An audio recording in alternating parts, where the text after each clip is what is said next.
Salam əziz tələbələr, hər vaxtınız xeyir olsun. Bugün sizlərlə bərabər 2010-cu ilin qəbul suallarına baxmış olacağıq. Görək hansı suallar düşmüşdü. Çalışın ki, bu suallara əvvəlcə özünüz işləyin, daha sonra izahlarına baxın. Təbii ki, bu sualları hardan işləyəcəksiniz? Telegram kanalındakı PDF-dən. Onu işləyəndən sonra gəlirsiniz, izahlarına da baxırsınız, olur. Əla. Başlayaq suallarımızın izahına. Birinci sualı deyir ki, 1970-90-cı illər ərzində, yəni bu qədər məlumat verir, təkrar vaxtımız getməsin deyə oxumuram. Bizdən nəyi soruşur? Bu tendensiya aşağıdakı nəticələrdən hansına səbəb ola bilməz deyir. Bir-bir oxuyub sonra təkrar öz mətnimizə qayıtmalıyıq və araşdırmalıyıq ki, buradan, bu cümlədən çıxarda bilərik bu nəticəni, yoxsa çıxarda bilmərik. Yazıb ki, A bəndində dünya əhalisinin qida təminatı probleminin özünü daha qabarıq şəkildə büruzə verməsinə səbəb ola bilərmi, yoxsa ola bilməzmi? Baxın, yazır ki, yer kürəsində 200 milyon hektar meşə örtüyü itirilib, səhraların sahəsi 120 milyon hektar artıb. Baxın, bu isə A bəndini A bəndindəki nəticəyə gəlməyə səbəb verə bilər.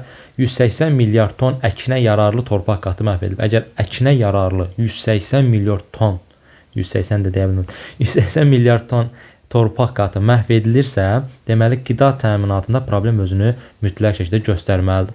Az deyil, 180 milyard ton əkinə yararlı torpaqdan söhbət gedir. Mən niyə A bəndini işarə edirəm ki, B bəndə yazıb atmosferdə qazların normal nisbətinin pozulmasına təbii ki, səbəb olacaq. Cümləni oxumuşdum. 200 milyon hektar, nə az, nə çox, 200 milyon hektar meşə örtüyü itirilibdir. Bu meşə örtüyü itirilirsə, avtomatik qazların normal nisbəti pozulmasına gətirib çıxaracaq. C variantı bioloji növ müxtəlifliyin artmasına, atmosferin qoruyucu ozon qatının nazikləşməsinə, münaqişələrin müharibənin artmasına.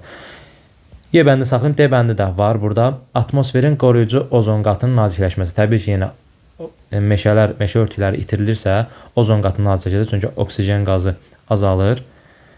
Belə deyək, bu çıxdı. Qalır C variantından Y variantı. Münaqişələrin, müharibələrin artmasına mı, yoxsa bioloji növ müxtəlifliyin artmasına mı? Hansına səbəb ola bilər, hansına səbəb ola bilməz? Burada təbii ki, bioloji münaqişələrin və müharibələrin artmasına hissəsi biraz müəmmalı olur. Sadəcə biz bunu nə etməliyik? Analiz eləməliyik. Analiz eləyəndən sonra təbii ki, o nəticəyə gəlmək olur. Bioloji növ müxtəlifliyin artması isə konkret olaraq yanlış olan bir şeydir. Yəni cavabımız 100% C variantıdır. Çünki 200 milyon hektar meşə örtüyü itirilir. 180 milyard ton əkinə yararlı torpaq qatı gedir. Necə ola bilər ki, bioloji növ müxtəlifliyi artır? Bioloji növ müxtəlifliyi yəni heyvanlar, bitkilər aləmidir. Burada məhvdən söhbət gedirsə, necə ola bilər ki, bunların artımı olsun? Ona görə cavabımız C-dir. Bəs Y bəndini hardan çıxarda bilərik? Münaqişələrin, müharibələrin artmasına. Baxın, qida probleminin yaranmasını nəticəsində gəlmişdik. Düzdür, o 180 milyard ton əkinə yararlı torpaq qatı məhv edilməsindən.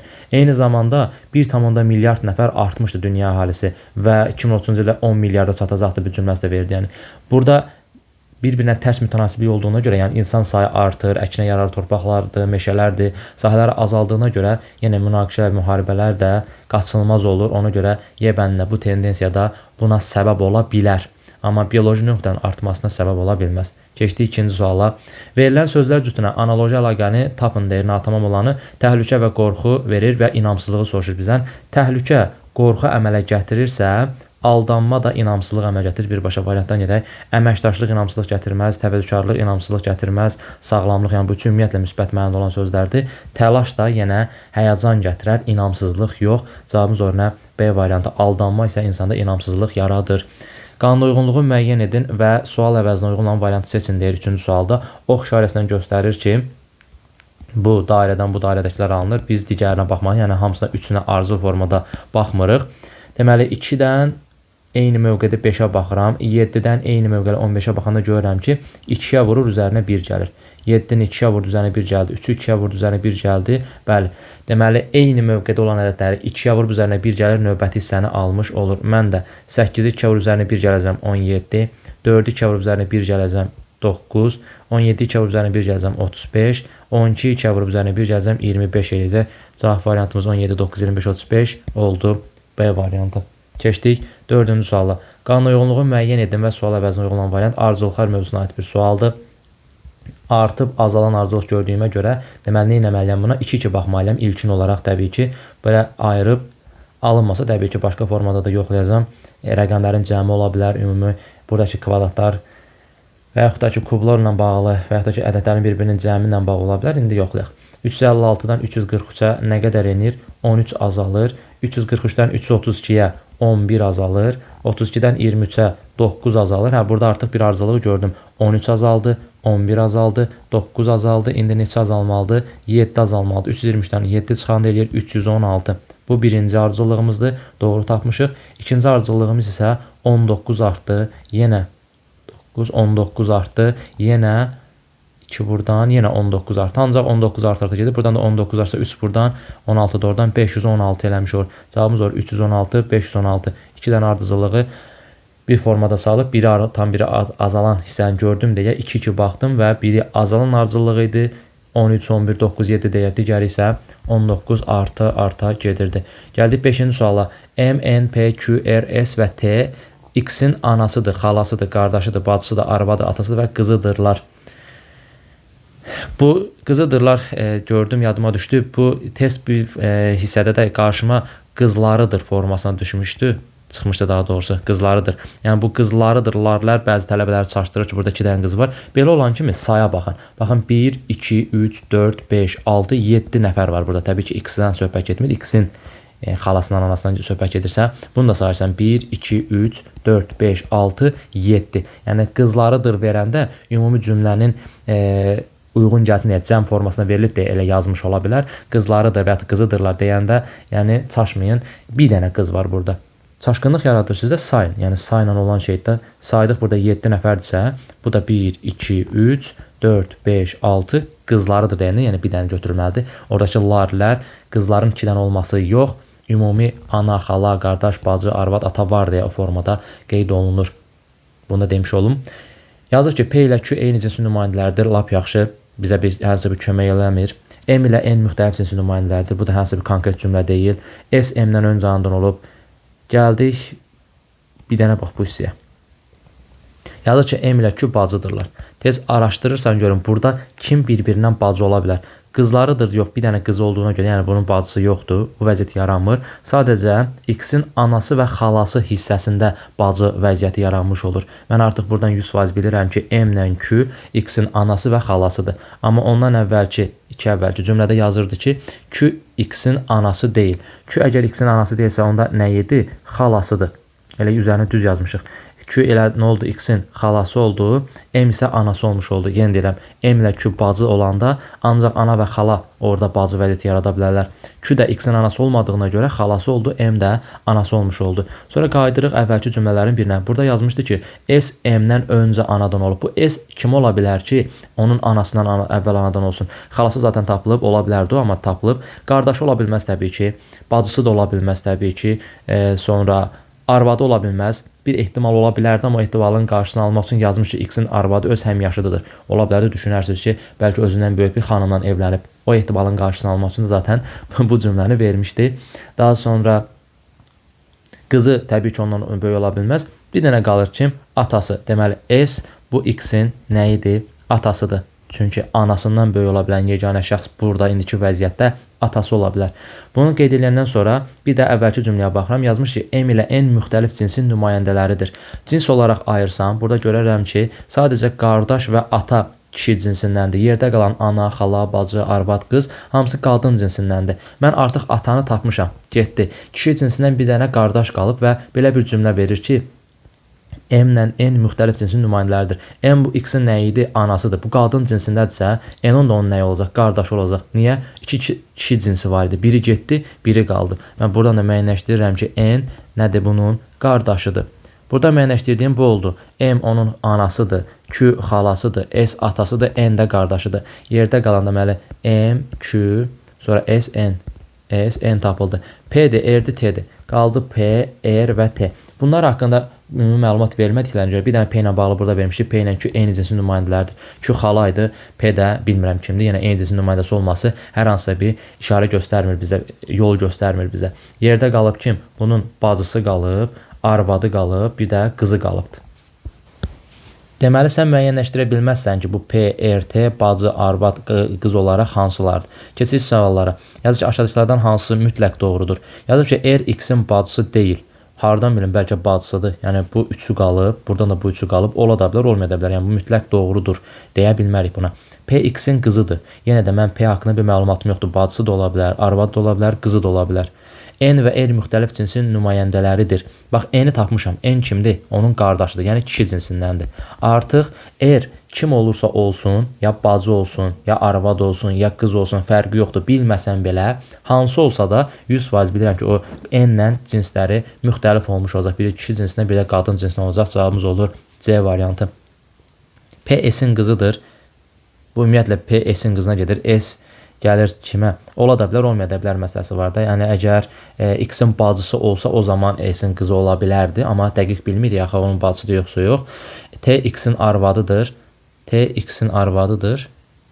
Hə, yenə də T-ni tapmamışıq burada. Arvadı da ola bilər, bacısı da ola bilər, qızı da ola bilər. Yəni dəqiq bir hissə deyil. Mütləq doğru olan C variantıdır ki, N və L müxtəlif cinsin nümayəndələridirlər. Gəldik 6-cı suala. Qanun uyğunluğu müəyyən edin. 28 ilə 4-dən 105 alıb fikir verirsiniz. 36-dan 2-dən 54 alıb. O qədər də böyük olmur, amma rəqəm, yəni buradakı ədədlər o qədər də böyük deyil, amma cavab hissəsi böyüyübdür. Cavab hissəsi böyüyübsə, deməli burada vurmadan istifadə edibdir. Bu qədər də onsuz ki, çox böyük ədəd deyil bir tərəfi. 28-i 4-ə vurun. 28-i 4-ə vuranda eləyir neçə? 80, 30, 112 eləyir. Yaxşı, 112 ilə 105-in arasında hansı əlaqə var? 7 çıxmaqla çata bilərsən, düzdür? Düşünürsən ki, mən bu 7-ni hardan alaram? Bu 28-i 4-ə vuranda 112 aldınsa, elə 28-i 4-ə böləndə də 7 alarsan. Deməli, bir dəfə vurmasını, bir dəfə də bölməsini tapırsan və onları bir-birinə neynirsən? Çıxırsan. 112-dən 7 çıxanda eləyir 105. Və yaxud da ki, 36 vurulsun 2 eləyir 72. 36 bölünsün 2 eləyir 18. 70-dən 18 çıxanda 54 eləyir. Burada onu 5-ə vuranda 50, onu 5-ə böləndə ki, böldün, çıxdın, elədin isə 48. 18-i 3-ə vurdun 54, 18-i 3-ə böldün 6. 54-dən 6 çıxdın, yenə 48. Gördünüz, 48 bərabər 48. Bunu da sübut elədisə, 21-i 3-ə vurduq, elədi 63. Çıxıram, 21-i bölürəm 3-ə 7, bəli 7. 63-dən də 7 çıxanda eləyir neçə? 56. Cavabımız oldu C variantı. Bir dəfə vur, bir dəfə böl, sonra da çıx. Analogiyaya aid bir sualdır. Kamera, kinooperator. Deməli, kamera, kinooperator arasında hansı əlaqə var? Kinooperatorun əsas istifadə elədiyi əşya, belə deyək, avadanlıq kameradırsa, bəs digərlərində rəssamın da fırça olmuş olacaq. Cavabımız olacaq nə? C variantı. Lehimçidə qurğuşun yox. Lehim, yəni belə deyək, maye formasından, yəni metal maddələri, metalları bir-birinə birləşdirmək üçün istifadə olunandır. Maye formasından, yəni təkcə orada qurğuşundan istifadə eləmir, qalaydan da istifadə eləyir. Yəni ümumi olaraq qurğuşun yazmağı düzgün deyil. Burada kinooperator əsas, yəni işi kinooperatorun deyəndə nəyə da düşür? Kamera ilə çəkir də, yəni bunun əsas aləti, istifadə edən avadanlıq odur. Rəssam deyəndə fırça. Rəssam studiya əlaqəsi yoxdur. Qəssab ət yox, balta olardı. Balta deyək, bıçaq daha doğrusu olsun. Memarlıq, ev əlaqəsi yoxdur. Yəni dediyim kimi, biraz lehimçi qurğuşun hissəsinə biraz qarşılıq ola bilər ki, lehimçi də qurğuşundan istifadə edir, amma qalaydan daha çox istifadə edir. Qurğuşun da ola bilər, amma tam o deyil. Rəssam fırça arasındakı əlaqəni daha qabarıq şəkildə görə bilirsiniz. Verilən fiqura uyğun olan açılışı seçin deyir. 8-ci sualda baxaq. Elə ən birinci C variantını atıram. Çünki yığılmış kubda 3-ü də görürəmsə, bunlar heç vaxt bir-birindən qarşı üz mövqeyində verilə bilməz. Ona görə səhvdir. Digərlərini isə münasibət səhvinə görə səhv çıxartmış olacağıq. Baxıram A bəndinə. A bəndində görürəm ki, bu A qara üzün, bu üç bucaqlar olan üzə münasibəti yanlış verilib. Çünki mən baxıram ki, o A qara hissədən birləşir. Yəni qaranı sanki kəsirmiş kimi görsənmir. Amma A bəndinə fikir verin, qaranı kəsirmiş kimi görsənir deyə A bəndi yanlışdır. Daha sonra B bəndinə baxıram. Baxın, bunun üzərinə, yəni üç bucaq deyəcəm buna. Üç bucağın üzərində oxlar deyək. Oxun üzərində A qara, sol tərəfində bu var. Oxun üzərində A qara, sağ tərəfində bunu verib deyə olmaz. Yəni mövqe səhvi var. Sonra D variantından Y variantı qalır. D bəndində də münasibət olaraq düzgün görsənir, amma diqqətlə baxanda görürəm ki, bu oxların üzərində qara və ağ hissə var. Burada isə ağ və qara hissə veribdir. Və yaxud da ki, bunu bu tərəfə aşırsam, ağ hissə gəlib aşağıdan birləşəcək. Amma baxıram ki, bu hissədə qara hissə birləşir o üç bucaqlara. Ona görə D variantı səhv olduğuna görə cavabımız qalır Y variantı. Durursunuz istiqamət olaraq buradan baxırsınız. Həqiqətən bu tərəfdən durub baxanda bu tərəf sizin solunuzdur, bu tərəf sizin sağınızdır. Oxun üstündə ağ qara, sol tərəfində bu olur. Bəli, o formadadır. Və yaxud da ki, birləşməyə baxın. Bura qaradır, bura ağdır. Bəli, bura qaradır, bura ağdır. Sonra qara tərəf ağ üçbucaq tərəfdən birləşir. Bəli, qara tərəf Bax, bu hissə qara tərəf, ağ üçbucaq tərəfdən birləşib, hər şey qaydasındadır. Nə mövqe baxımından, nə də münasibət baxımından bir problem yoxdur. Gəldik 9-cu suala. Çox mükəmməl suallardan biridir. İmtahanda 85 baldan aşağı nəticə göstərənlərin sayı, qeyd yaradaq özümüz üçün. Deməli, deyəcəyim üsulu yaxşı yadda saxlayın. Bu formada suallar qarşınıza çıxarkən həll edin bu formada. Deyir ki, imtahanda 85 baldan aşağı nəticə göstərənlər sayı imtahan verənlərin düz 75%-ni təşkil edir. Əgər 85 bal toplayanların sayı 18-dirsə, aşağıdakılardan hansılar doğrudur? 85 bal yığanlar var, 85 baldan aşağı yığanlar var, bir də 85 baldan yuxarı yığanlar var. Bunu qeyd elədik və əvvəldə deyirdi ki, 85 bal toplayanların sayı 18 isə buraya yazıram 18. 85 plus toplayanlar haqqında isə bir məlumatım yoxdur deyə x yazıram və belə bir cümlə oxuyuram. Yazmışdı ki, imtahanda 85 baldan aşağı nəticə göstərənlərin sayı imtahan verənlərin düz 75%-ni təşkil edir. İmtahan verənlərin sayı ilə bağlı bir məlumatım varmı? Xeyr, təbii ki, yoxdur. Amma bilməsəm belə, mən bilirəm ki, artıq 85 baldan aşağı yığanlar ümumi imtahan verənlərin 75%-ni təşkil edir. Yaxşı, bu ümumi 75%-i təşkil edirsə, 100% üzərindən hesablayıram da, düzdür. Bəs 85 və 85 baldan yuxarı bal toplayanlar ümumi nə qədər təşkil edilmiş olur? 25%. Yenə deyirəm, ayrılıqda bilmirəm 85 bal toplayanlar nə qədər, neçə faizdir, 85-dən yuxarı toplayan neçə faizdir. Amma bilirəm ki, bu 85-dən aşağı bunlar 75%-dirsə, bu ikisi də bir yerdə 25%-dir. Yadınızdadırsa, bilmirəm, izahlarımda eşidibsiniz, yoxsa eşitməyibsiniz. Bu faizlər arasında hansı, neçə dəfə az və çoxluq varsa, bunu ümumiyyətlə də aid edə bilərsən. Yəni, bu 25%, 75%-dən neçə dəfə azdır? 3 dəfə azdır. Yəni, bu 18 ilə x, bu oradakı yazılan hissədən nədir? 3 dəfə azdır. Yəni, burada yazılacaq hansısa bir ifadə, buradakından 3 dəfə böyük olmalıdır. Bunları da təbii ki, tapmaq üçün neyinəcəm? Bir dənə bunların ortasına plus atıram. 18 burada, x də burada. Bu 3 dəfə çoxdur. Sonda bura nə olacaq? 3 vurulsun 18 üzərinə gəl x. Bunu da açırsam, eləcək necə 54 üzərinə gəl 3x. Yenə deyirəm, bunu hardan çıxartdım? Ümumi olaraq faiz mənə kömək elədi. 75% buradırsa, 25% də buradır. Faiz nisbətinə görürəm ki, yəni faiz nisbəti nədir? Ədəd olaraq çevirəndə də formadadır da, qeyri-adi bir şey olmayacaq ki, 85 baldan aşağı yığanların ümumi sayı 85 və 85-dən yuxarı yığanlardan 3 dəfə çoxdur. Ona görə bu 18 plus x dedim buna və 3-ə də vurdum ki, 54 plus x alındı, 3x alındı, 85-dən aşağı yığanların ümumi ifadə elədim x-lərlə. İndən sonra keçsən nəyə yoxlamağa? Verilən şərhləri yoxlamağa. Çünki artıq sənin əlində bir model var, sənin əlində bir hissə var. İfadə eləyə bilibsən. Yazır ki, ən azı 55 nəfər 85 baldan aşağı nəticə göstərib. Bu doğru bir şey deyil. Doğru bir şərt deyil. Niyə? Mən x-ə 0 versəm, yəni 85 baldan yuxarı toplayanlarla bağlı bir məlumat yoxdursa, mən niyə 0 verməyim ki ona? Yəni 85 baldan yuxarı toplayanlar yoxdur. Əgər 0 versəm, bu da 0 olmuş olur. 85 baldan aşağı yığanların sayı olur 54 nəfər. 85 bal toplayanlar sayı 18 dəyişmirdi, özü vermişdi 18 nəfər. Bu heç 18-də də ehtiyac yoxdur. Bizdən soruşurdu ki, yazırdı ki, ən azı 55 nəfər 85 baldan aşağı nəticə göstərib. Xeyr, ən azı 54 nəfər 85 baldan aşağı nəticə göstərib. Deməli, bir doğru deyil. 54 nəfər olmalıydı. Daha sonra keçəm ikincisi. Ən çox bu tipli suallarda ən çoxlu tapa bilməzsən. Yazır ki, ən çox 100 nəfər imtahan yap. Hardan bilsən? Mən 85 baldan yuxarı toplayanların yerinə 20 də yazaram, 30 da yazaram, 40 da yazaram, 50 də yazaram. Qiyməti artırdıqca ümumiyyətlə imtahan verənlərin sayı da arta gedər. Heç bir problem yaranmaz. Ona görə mən ən çox 100 nəfər imtahan verib, ən çox 500 nəfər imtahan verib, ən çoxla bağlı hissələri tapa bilmirəm bu sualda. Ən az 72 nəfər imtahan verib. Bəli, ən az tapmaq üçün nə edirəm? X-ə 0 verirəm. Yəni 85 baldan yuxarı toplayanların sayı 0 oldu. 85 bal toplayanlar sayı zaten dəyişməzdi, 18 oldu. Burada 0 verəndə neçə olur? 3 0 0 edir, 54 qalır. İndi 54 burada, 18 burada, 0 da burada. Cəm neçələrdir? 72. Bəli, ən azı 72 nəfər imtahan verib şərti doğrudur. 3 doğru olduğuna görə keçirəm 4-ə. Ən çoxu 7 nəfər 85 baldan yüksək necə görək. Bayaqlarım dedim. Bayaq dedim ki, istəsəm 10 verərəm, istəsəm 15 verərəm, istəsəm 12 verərəm, istəsəm 100 verərəm. 85 baldan yuxarı toplayanlarla bağlı bir hissə olmadığına görə mən rahat-rahat deyə bilirəm ki, bu hissədə tapılmır. Yəni ən çox 7 nəfər yox, istədiyim qiyməti verə bilərəm. İmtahan verənlərin sayı 85 deyil. imtahan verənlərin sayı 85 deyil deyirsə, imtahan verənlər sayı hansıdır? 54 plus 3x, 18 bir x. Bunları toplayıb 85-ə bərabər götürürəm. 54 üzərinə gəl 3x, üzərinə gəl 18, üzərinə gəl x bərabərdir 85-ə. İndi buradan 4x üzərinə gəl 72 bərabərdir 85-ə, 4x bərabərdir 13-ə, x də bərabərdir 3 tamamında neçəsə.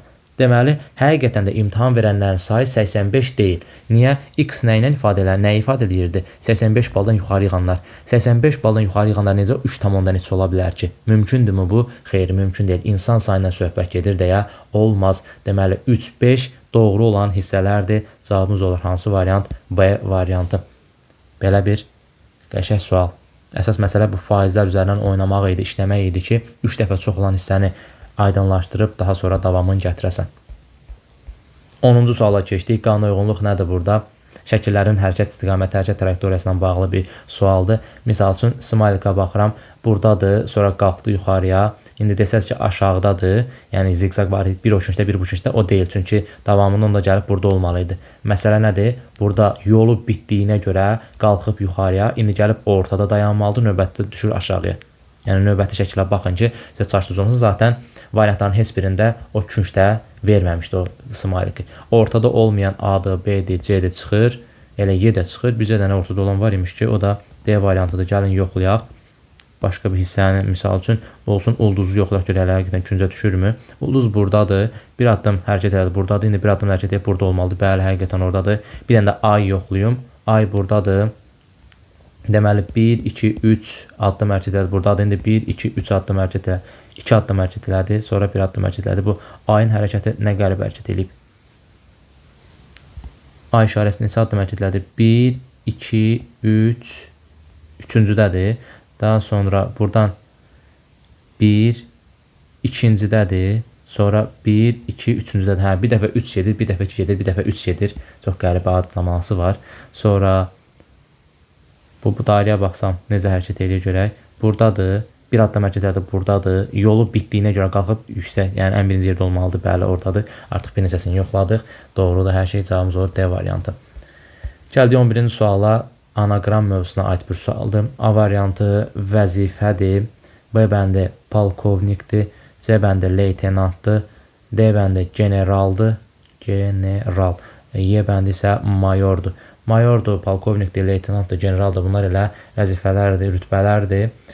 Vəzifə deyil, bunlar rütbələrdir. Fərqli variant olur. Cavabımız A variantı vəzifə. Qanuna uyğunluğu müəyyən edin və sual əvəzinə uyğun variant seçin deyir. Deməli, nə edirik burada? 2 forması var idi bunun. Burada yazılan rəqəmləri bir-birinə vura bilərdi. Amma 3 dəfə 8, 24 deyil. Burada hər hansı bir 24 qiymətini görmürəm. Elə imtahan modelində olan bir sualdır. İmtahana düşmüş deyəcəm. Zaten 2010-un qəbul sualıdır. 2010-cu ildə düşüb. Bir də yaxın illərdə də düşmüşdü bu sual. O baxımdan demək istədim.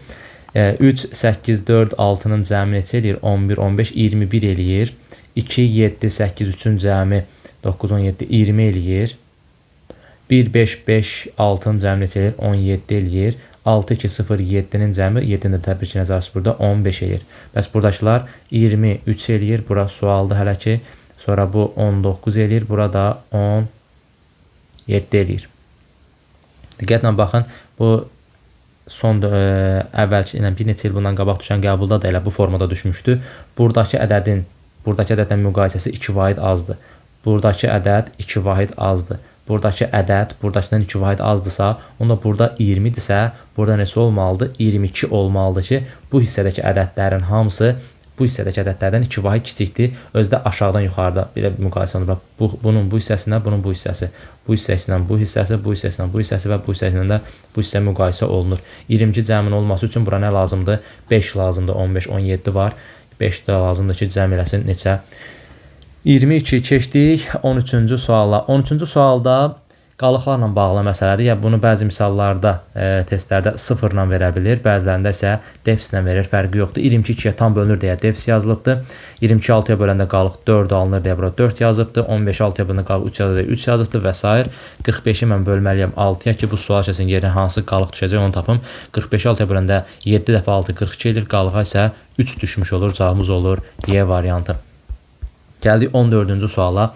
14-cü sualda diqqətli olun. İki cür qatlanma var burada.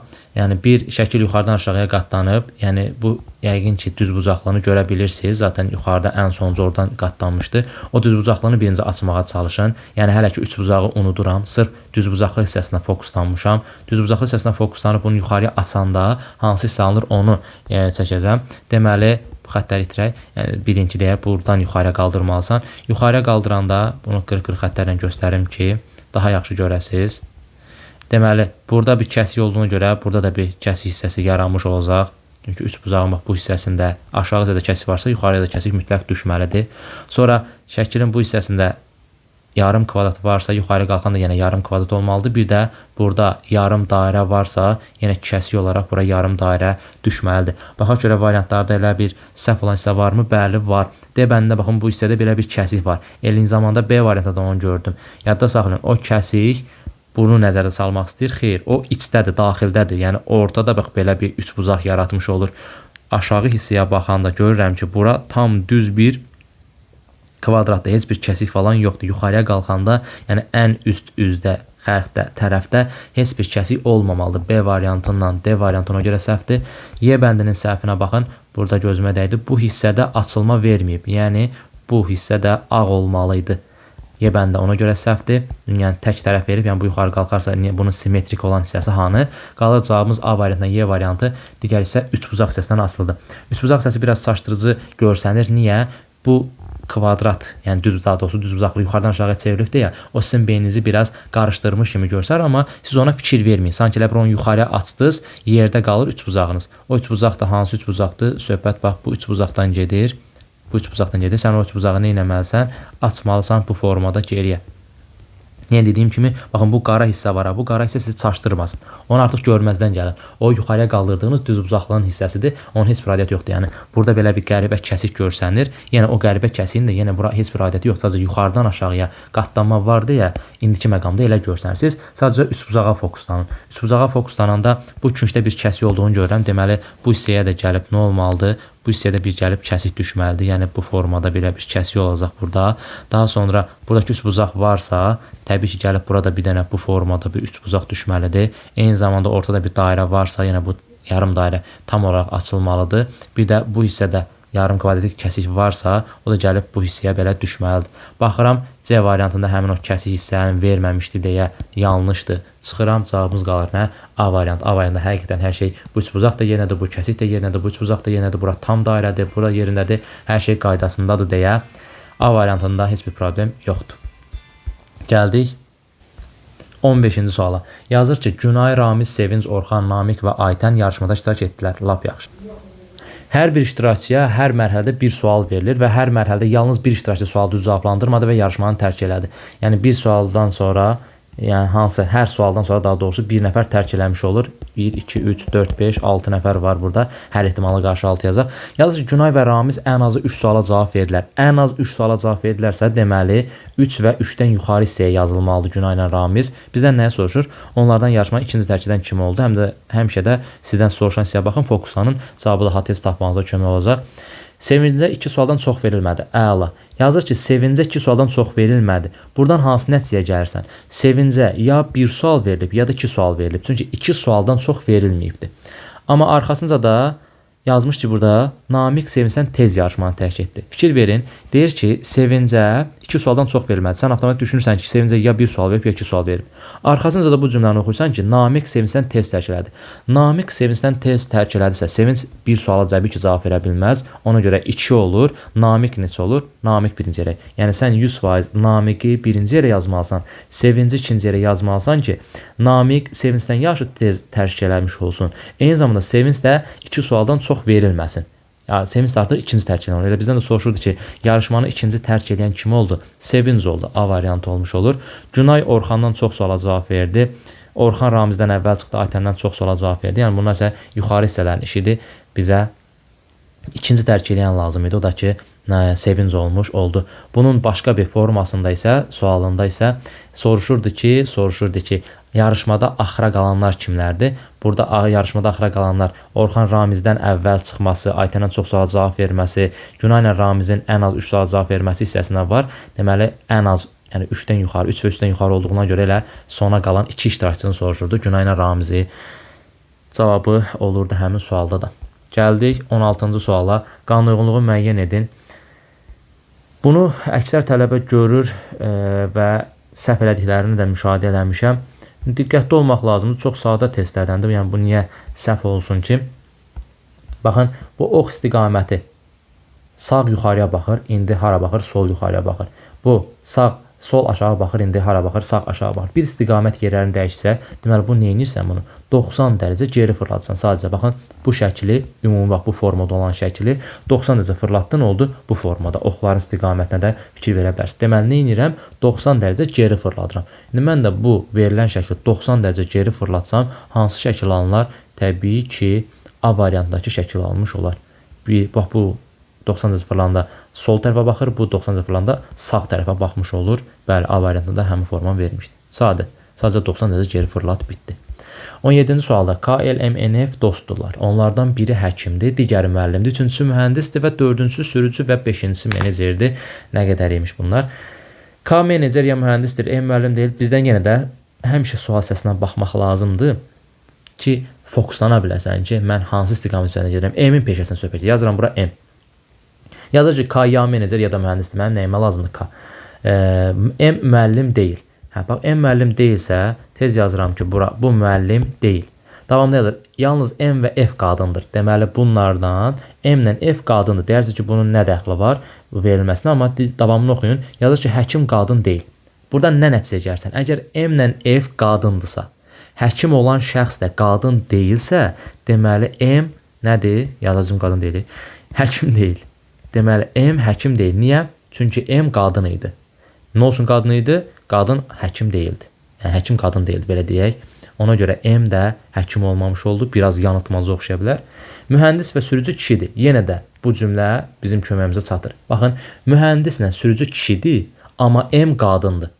M-in mühəndis və sürücü olma ehtimalı varmı? Xeyr, yoxdur. Çünki mühəndislə sürücü kişi olmalıdır. M isə qadın idi. Deməli, M mühəndis də olmadı, sürücü də olmadı. Bitdi. 4-5 dənə ixtisas var, zaten 4-ü olmadı. Müəllim deyil, həkim deyil, mühəndis deyil, sürücü deyil. Bəs nədir? Bu menecerdir. Cavabımız olur B variantı. Bitdi.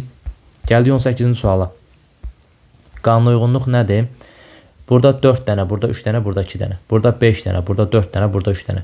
Burada 6 dənə, burada 5 dənə, burada da 4 dənə olmalı deyirsən. Amma baxsan A-da da, B-də də, C-də də, Y-də də 4 dənə. Bir dənə D variantını çıxa bilərsən. Bir də bundan əlavə başqa bir hissə var ki, bu şəkildən bu şəkil keçərkən və yaxud da ki, bu şəkildən bu şəkil keçərkən nə edir? Bu hissəni ixtisar elədi, yazdı bu hissəyə və yaxud da ki, bir dənə də bu hissəni sildi, çəkdi bu hissəyə. Və yaxud da ki, yenə aşağıdakı hissəyə baxsan, birinci şəkildən ikinci şəkil keçərkən bu hissəni silir, yenə 2-dən bu şəkil keçərkən bu hissəni silir. Yəni, konkret olaraq sağdan sola doğru 1 və 2, 1 və 2, 1 və 2 ilə işarələdiyim hissələri sırayla silir. Buradan bura keçərkən birinci o 1-i silir, sonra buradan bura keçərkən də bu hissəni silməlidir. Bu hissənin siləndə yerdə qalan hissə sənin cavab variantın olur. O da hansı variantdadır? Y variantına verilibdir. 18-də də oldu Y bəndi. Anlayışları xüsusidən ümumiyyət doğrucun. Ümumiyyətlə, ümumi xüsusi ümumi nədir? Xüsusi daha konkret olan, daha kiçik anlayışdır. Ümumi isə daha geniş, daha böyük anlayışdır. İndi burada materiya, maye, maddə və sudan hansı daha kiçik anlayışdır onu müəyyənləşdirək. Təbii ki, su bunların içərisində ən xüsusi anlayışdır. Ona görə A variantı, D variantı bunda çıxdıq. Su, maye, ikisində də maye gəlir. Materiya birincidir, yoxsa maddə birincidir, onu müəyyənləşdirmək lazımdır. Təbii ki, biz xüsusidən ümumiyə getdiyimizə görə birinci maddə gəlməlidir, sonra materiya. Yəni, maddə ilə materiyanı müqayisə eləsən, materiya daha geniş anlayışdır. Materiyanın alt hissəsi kimi, belə deyək, şərt olaraq maddələr var, maddənin alt hissəsi kimi mayələr var, mayələrin alt hissəsi kimi su var. Yəni, maye deyəndə təkcə su nəzərdə tutulmur. Maddə deyəndə təkcə mayələr yoxdur. Materiya deyəndə təkcə maddələr nəzərdə tutulmur. Bunlar onun bir hissəsidir, belə deyək. Cavabımız olur nə? C variantı xüsusidən ümumiyə doğru düzdür. Su, maye, maddə və materiya. Gəldi 20-ci suala. 6 nəfərdən müxtəlif tərkibdə neçə cür 4 nəfərlik qrup yaratmaq olar ilə burada C yazmışıq. Bunu kombinizonla bir də aranjmanla həll eləməliyik. Aranjmanla kombinizon nədir? Aranjman çox hallar hesablamaq üçündür. Kombinezon isə az halları hesablamaq üçün. Bu çox hal nədir, az hal nədir, onu başa düşək. Birincisi, böyük ehtimal, ümid edirəm daha doğrusu, bilirsiniz bu faktorial nədir? Misal üçün 5 faktorial deyəndə nə nəzərdə tutulur? 1 vurulsun, 2 vurulsun, 3 vurulsun, 4 vurulsun, 5 nəzərdə tutulur. 3 faktorial desə 3-ə qədər, 1 vurulsun, 2 vurulsun, 3. 10 faktorial desə 10-a qədər, 1-dən 10-a qədər vura-vura gedirsiniz. Bu faktorialdan istifadə edəcək, ona görə bilməyimiz lazımdır. Az ehtimal nədir, çox ehtimal nədir, yəni az hal nədir, çox az hal nədir? Elə bu misalın üzərindən hərəkət edək. Onun üzərindən hərəkət eləmir. Baxın, A, B, C, D deyə 4 nəfər var. Mən deyirəm ki, bu 4 nəfərdən 2 nəfərlik neçə dənə qrup yarada bilərsən? 2 nəfər neçə qrup? Birinci adam sayı az olduğuna görə gəlin yarada biləcəyimiz ehtimalları özüm əlindən yazım bir-bir. A ilə B-dən bir qrup yaradıram, A ilə C-dən, bir də A ilə D-dən. Sonra B ilə C-dən, B ilə D-dən, bir də C ilə D-dən. Bundan başqa qrup yarada bilərsən. A, B, A, C, A, D, B, C, B, D, C, D. Hamısından bağlı bir qrupum var artıq. Neçədən qrup oldu? 6 dənə. Mən bunu kombinezonla hesablasam, kombinezon 4-dən 2. Çünki 4 nəfər var və 2 nəfərlik qrup yarat deyirəm deyə 4-dən 2 hesablanmasın. Olur nə? 4 vurulsun 3, bölünsün 2 faktoriala. Yəni 2 faktorialda 1 vurulsun 2, 2-dir. 4-ü 3 vuranda 12 eləyir, 2 də böləndə 6. Bayaq neçə tapmışdım? 6. İndi neçə tapdım? 6. Yəni burada sadəcə hərflərin sayı az olduğuna görə rahat-rahat belə ehtimalları yazaram, amma qiymət artdıqca, adamların sayı çoxaldıqca, indi hərflərin sayı çoxaldıqca nə versə versin, onda artıq durub bir əllə yazası deyəsən ki, ona görə bir düstur hesablamalısan ki, var əlimizdə. O kombinezon var, bir də aranjman var. Bax, bu az haldır. Yaxşı desəz ki, müəllim, bəs çox hal nədir? Yenə də bunun üzərindən hərəkət edəcəm. Baxın, A, B, C-dən gedir. Bu dəfə deyir ki, 2 nəfərsiz, biri müəllim olsun, biri tələbə olsun. Hə, bunda artıq işlər dəyişir, say artır. Niyə artır? Baxın, mən A-B-dən bir qrup yaratsam, mən bir dəfə A-ya müəllim desəm, B-yə tələbə, onda bir dəfə də gərək B-yə müəllim deyəm, sonra A-ya tələbə deyəm. Artıq bayaqlarım sadəcə 2 nəfər ses deyirdi deyə A-B-dən bir dənə vəziyyət yaradırdım. Amma indi bir müəllim, bir tələbə seç deyir deyə A-B hissəsindən 2 dənə qrup yarada bildim. Bir dəfə A-ya müəllim dedim, B-yə tələbə, bir dəfə B-yə müəllim dedim, A-ya tələbə dedim. Və yaxud da ki, B-C. Bayaqlarım sadəcə 2 nəfər ses deyirdi, B-C ilə B-C seçdim. Başqa heç nə yoxdur. Amma bu dəfə B-ni bir dəfə müəllim götürə bilərsən, C-ni tələbə, bir də əksinə C-ni müəllim götürərsən, B-ni tələbə götürərsən. Burada neçə ehtimal yaranmış oldu? 2 dənə ehtimal yaranmış oldu. Onda hərəsi 2 dəfə artanda neçə olur? 12 olur, düzdür? Deməli, çox halların sayı olduğuna görə sən bunu aranjmanla hesablamalısan. Aranjman 4-dən 2 isə bərabər nəyə? 4 vurulsun 3-ə, yəni 4, 2 dəfə yazılıb da 2 dəfə azaldırsan aşağıya. 4, 3, neçə edir? 12. Buradan neçə tapmışdım? Yenə 12. Bax, aranjmanla kombinezonun fərqi bundan ibarətdir ki, az ehtimalları deyəndə kombinezonla, çox ehtimalları deyəndə aranjmanla həll edirsən. Desəz ki, mən bəs hardan bilim az ehtimaldır, hardan bilim çox ehtimaldır, sən artıq onu cümlədə səndən soruşan hissədən müəyyənləşdirməlisən. Baxın, 6 nəfərdən müxtəlif tərkibdə neçə cür 4 nəfərlik qrup deyir. Yəni bu müxtəlif sözü səni çaşdırmasın. Burada sənə demir ki, bu 4 nəfərin biri həkim olsun, biri nə bilim müəllim olsun, biri çilingər olsun, biri usta olsun. Sadəcə deyir ki, 4 nəfər seç, bitdi.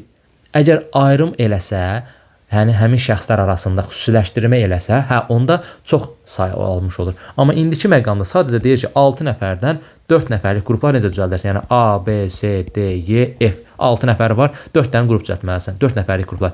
Yəni düzəldərsən A, B, C, D və yaxud da ki A, B, C, Y və yaxud da ki A, B, C, F. Yəni bu formada hamısını yazmayaq. Kombinezonumuz var, həll edirik. Kombinezon 6-dan 4 bərabərdir.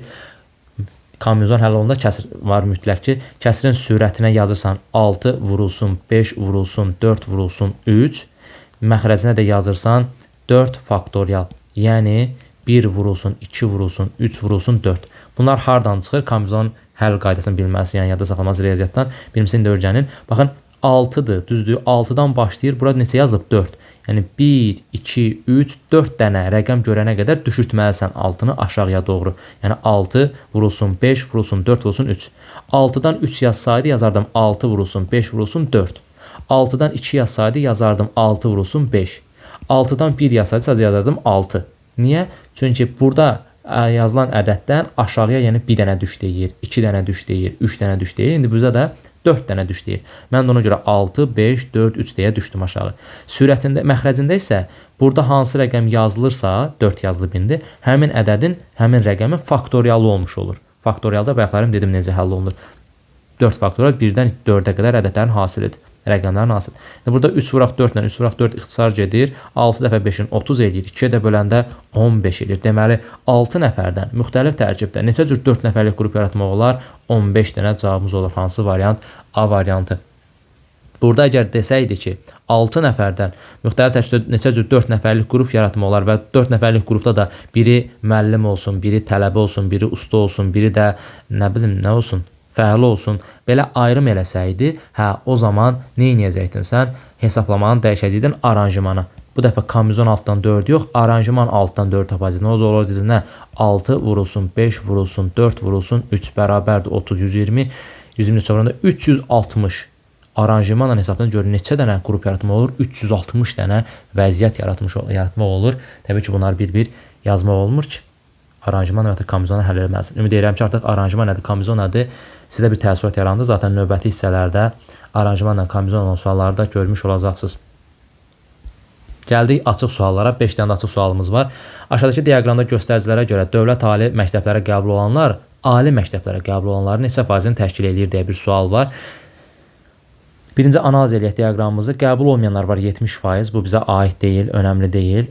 70% qəbul olmayıbsa 30% qəbul olur və bizdən soruşur ki, dövlət ali məktəbinə qəbul olanlar demir, ödənişsiz, ödənişli. Onun fərqi yoxdur. Ödənişsizlə ödənişlinin fərqi yoxdur. Əsas odur ki, dövlət alisinə qəbul olsunlar. Bu isə özəl ali məktəblərə qəbul olanlardır. Bizdən soruşur ki, ali məktəblərə qəbul olanlar, ümumi olaraq ali məktəblərə qəbul olanlar neçə faizdir? 30%-dir. Bəs dövlət ali məktəblərinə qəbul olanlar nə qədərdir? 11% burada, 13.60 da burada. Elədir 24.60. Bizdən də soruşur ki, dövlət ali məktəblərinə qəbul olanlar, bu söhbət bundan gedir, yəni 24,60-lıq hissədən gedir. Ümumi ali məktəblərə qəbul olanlar neçə faizini təşkil edir? Bu 30% ümumi olan hissə idi, düzdür? 30%-i 100% qəbul edirəm. Biraz çaşdırıcı gələr ki, bu necə olur? 30%, 100%. Yəni bu 30% hər hansı bir konkret ədəddir də. Hər hansı bir, misal üçün 50 nəfərdir. Yəni orada götürsən ki, 50 nəfərin 100% isə bu 50-nin 24,60%-i nə qədərdir? Sadəcə indi rəqəm qoymağa ehtiyac yoxdur deyə, zaten qoymaq da lazım deyil deyə, o 30%-lik hissə məndə tam olan hissə olduğuna görə onu 100% qəbul edirəm. 24.60 bizə dövlət ali məktəblərə qəbul olanları soruşur deyə 11 buradan, 13.60 da buradan gəldi. Elədi 24.60. 24.60 nəyə bərabərdir? X-ə. Olur nə? 30x bərabərdir 24.60 vurulsun 100-ə. X də bərabərdir 24.60 vurulsun 100 bölünsün 30-a. Deməli 30-la, daha doğrusu belə eləyək. 24-ün %60-ı 100-ə vuranda eləyir neçə?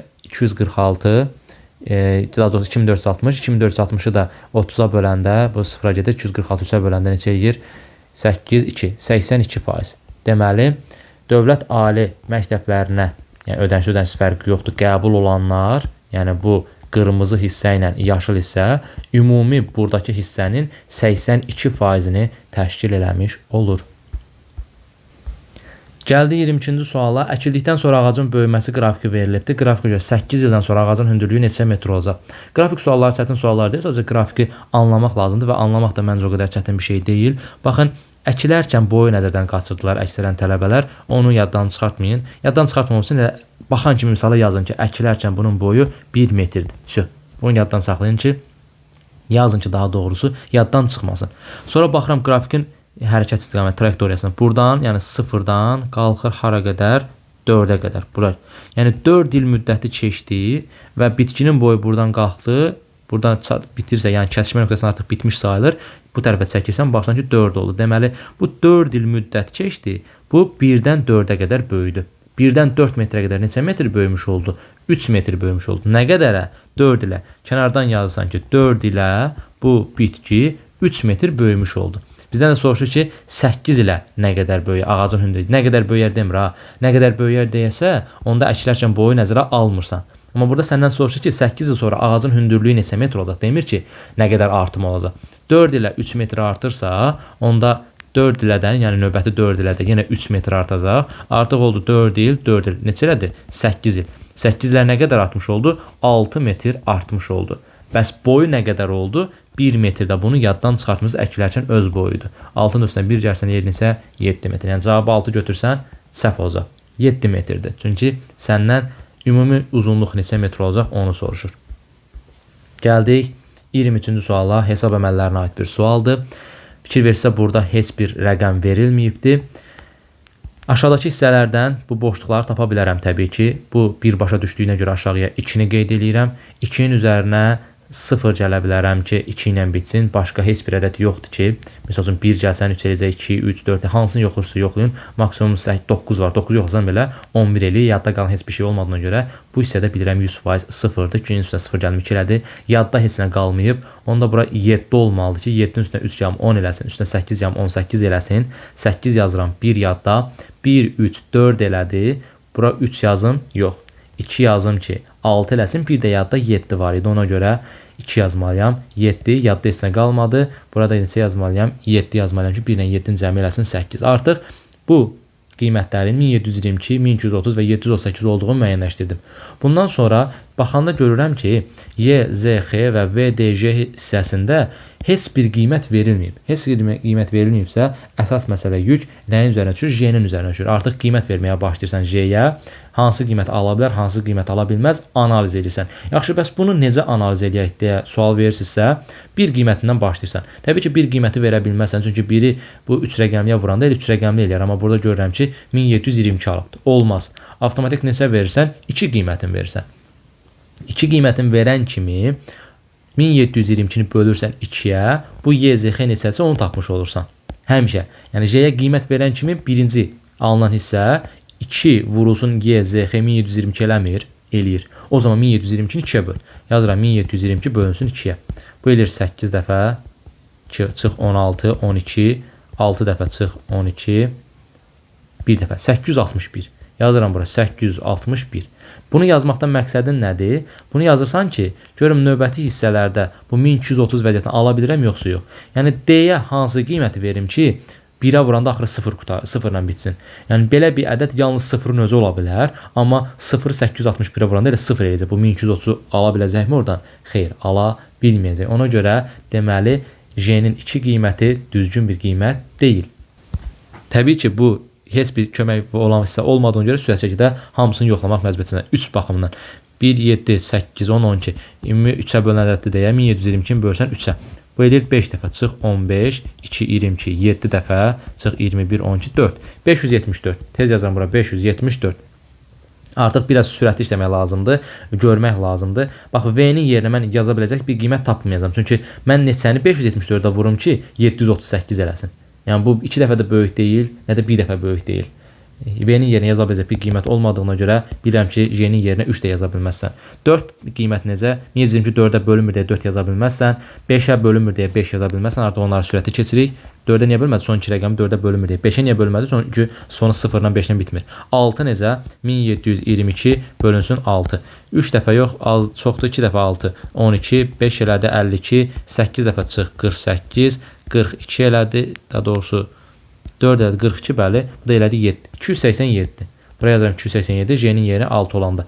Yenə D-nin yerinə verəcək bir qiymət tapmıram ki, mən D-yə neçə verim ki, sonu 0-la bitsin. Yəni nə 7-yə vuranda 0-la bitər ki? Heç nə. Ona görə 6 qiyməti də olmadı. Keçirəm 7 qiymətinə. Ümid edirəm ki, bu 7 qiymətin alınlar artıq bəsdir. 1722 bölünsün 7. Bu eləyir 2 dəfə çıx 14, 3, 32, 3 dəfə. Çox azdır. 4 dəfə 7 çıx 28, 4, 2 endirdim 6 dəfə. 246 yazıram bura 246. Bura neçə yazmışam? 7 yazmışam.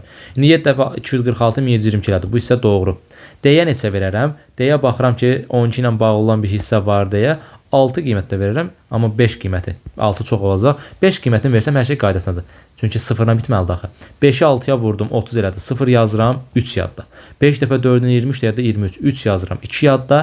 5 dəfə 2, 10, 2 yadda 12. Əla. Bu da düzgün gəldi. Deyəsən tapmışıq. V-nin də yerinə baxıram. 738-i 246-ya böləndə neçə eləyir? 3 eləmiş olur.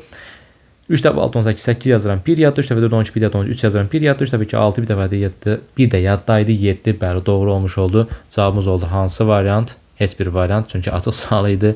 7 oldu cavabımız. Deməli, J ilə bağlı hər hansı konkret bir hissə vermədiyinə görə məcburən bütün qiymətləri yoxlamalısan. Və bu qiymətləri yoxlayanda da o qədər çox vaxtın getməyir. İndi mən izah edirəm deyə biraz uzun gəlmiş ola bilər. Amma çox rahat və tez şəkildə, misal üçün 2 verdin, tez böldün həmin qiymət 861 baxsan ki, bundan böyük bir qiymət alınsa, deməli ola bilməz. Sonra 3 verdin, baxdın 500 neçə alındı, yenə nəyəsə vuranda 738 eləməyəcək. Sürətli şəkildə variantlara çıxa bilirsən. Ta gəldik 7-yə qədər yoxladıq. 8, 9 da özünüz yoxlayarsınız. Gəldik 24-cü suala. Eyni bir hündürlükdə 2 şam yanır. Şamın biri 8 saata yanır, ikincisi 4 saata yanıb qurtarır. Yanırlıqdan neçə dəqiqə sonra birinci şam ikincidən 1,5 dəfə hündürdür. Yəni bu tipli suallar görəndə 8-ə və 4-ə bölən rahat qiymətlər hansılarsa onlarla qoyub çox rahat şəkildə həll eləmiş olacaqsınız. İndi bir dənə şam var. Tutaq ki, A şamı deyək, buna da B şamı deyək. Bu A şamı 8 saata yanır. Yəni 1 saata 8-də 1x hissəsi yanmış olur. Şamın uzunluğu da olsun x. İkinci şam isə 4-də 1 saata yanmış olur. Yəni 1 saata belə deyək, 4-də 1 x deyək, nəyinizə tuturam. A şamı əgər 8 saata yanırsa 1 saata, yazıram bura 8-də 1x. B şamı da 4 saata yanıb qurtarırsa 1 saata 4-də 1 hissəsi yanmış olur. Bunu qeyd elədik və davamında necə həll edirik, necə hərəkət edirik? 8-dən 4-ə bölən, istəyirsən 16 ver, istəyirsən 32 ver, istəyirsən 64 ver, istəyirsən 128 ver, hansı qiymət versən ver, yoxla. Mən verirəm 32.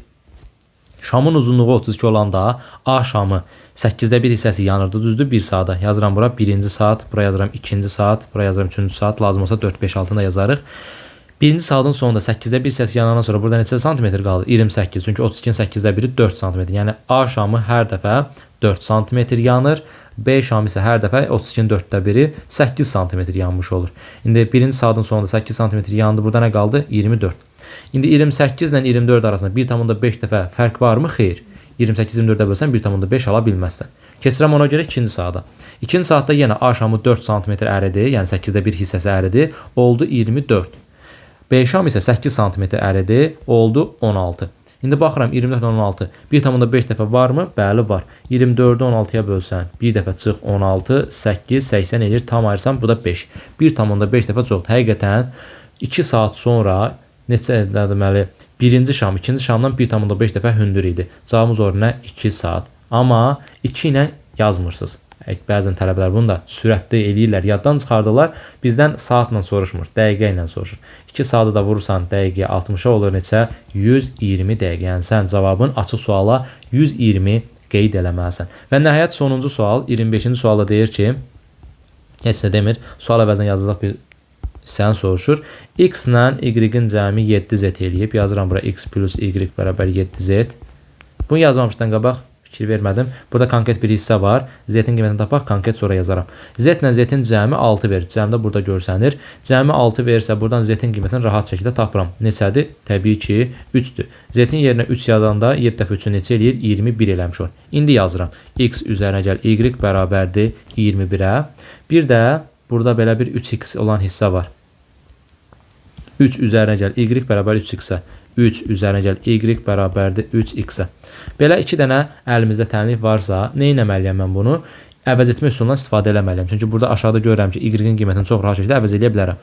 Bu tənlikdə Y nəyə bərabərdir? Y bərabərdir 3x minus 3-ə bərabərdir, düzdür?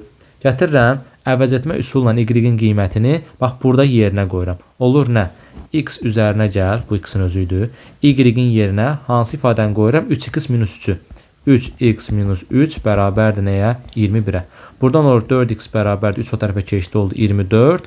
X də bərabər nəyə? 6-ya. Əgər x 6-dırsa y neçədir? Y də 15-dir. X 6-dır, y 15-dir. Bizdən sual şəklində soruşur. 15 burada, 3 də burada cəmi neçə vermiş olur? 18. Bax, bu da 25-ci sualın həll qaydası. Bax belə. 2010-cu ilin qəbulunda düşmüş 25 dənə sualın izahı da bu qədər. Növbəti izahlarda görüşmək ümidi ilə özünüzə yaxşı baxın və bu videoların və yaxud da ki, bu PDF-lərin heç birini qaçırmadan işləyin ki, təkrarınıza və yaxud da ki, görməli olduğunuz sualların əksəriyyətini görəsiniz və faydasını da mütləq şəkildə hiss eləmiş olacaqsınız. Hələlik görüşərik.